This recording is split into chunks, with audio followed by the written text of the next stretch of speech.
Hi everyone, welcome back to another video from Tech Basics. In this video, we are going to be learning how to download and install YNAB or You Need a Budget application using your iPhone. So without wasting much of our time, let's dive into the video. First of all, open your App Store to get started. Also make sure that your device is connected to a stable internet. Once it is, go to the search box at the top of the screen and type in YNAB and search.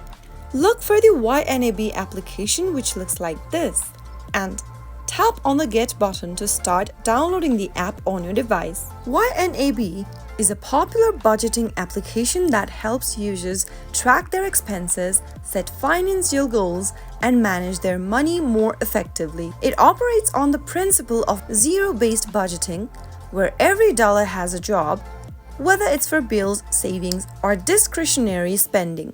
Once the application is downloaded, tap on Open to launch Open YNAB or You Need a Budget application on your device. So that is how you can easily download and install the correct YNAB application on your mobile device. If you found the video to be helpful, go ahead and give us a thumbs up. Don't forget to subscribe to our channel by hitting the subscribe button. Press on the notification bell so that you'll never miss another upcoming upload from us. I will be back again in the next episode. Thanks for watching.